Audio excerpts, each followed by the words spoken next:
अच्छे से जानती हो तुम जैसे बदमाश लड़कों को मौका चाहिए होता है लड़कियों को छूने का, उनके करीब आने का। ये कहानी उस दिन शुरू होती है जब वीर रहेजा अपनी पहली शिकार पर निकला था।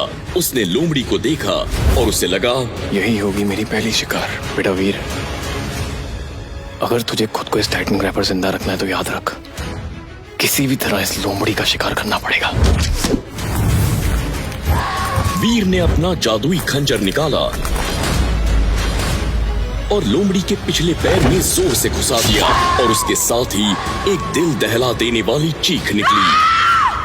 वो आवाज इतनी तेज थी कि पूरा जंगल कांप उठा और देखते ही देखते लोमड़ी एक सुंदर लड़की में बदल गई जिसका नाम अवनी शेरगिल था। उसके पैर से खून बह रहा था।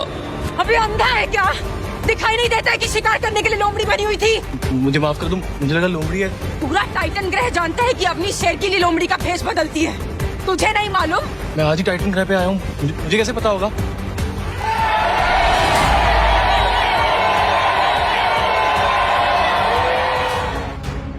अवनी पर हमला करके इसने अपनी मौत को बुलावा दे दिया है। जब ग्रैंड मास्टर को इस बारे में पता चलेगा तो इस संकी का क्या हाल करेगा, ये सोचकर भी मेरी रूह कांप रही है।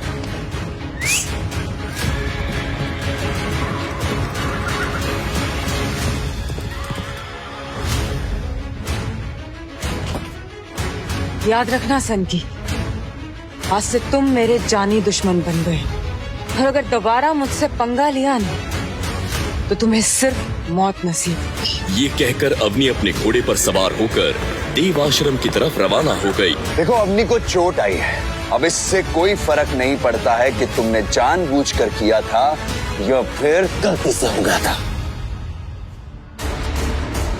तुम्हें सजा तो मिलेगी। बताओ कौन सी सजा चाहिए? मुझे जाने दो, मैं विश्वास दिलाता हूँ कि आज के बाद कभी भी इस तरह की गलती नहीं करूंगा। मुझे माफ कर दो। मैंने तो तुमसे पूछा कि सजा क्या चाहिए, तुम तो माफी मांगने लगे। अगर तूने कल हमारे 5 योद्धाओं को हरा दिया तो तुझे माफ कर देंगे, वरना नतीजा तो तू जानता है। पूरा देव आश्रम वीर का मुकाबला देखने के लिए एक्साइटेड था। हर कोई जानना चाहता था कि जिसे टाइटन ग्रह पर आए 1 दिन भी नहीं हुआ, आखिर वो कैसे 5 लोगों से लड़ता है। ग्रैंड मास्टर ने भी अपनी टीम के 5 सबसे शक्तिशाली योद्धाओं को तैयार कर लिया था। वीर को पहले से ही मार्शल आर्ट्स आते थे, इसलिए वो पूरी तरह से निश्चिंत था। उसे विश्वास था कि वो उन 5 को हरा देगा।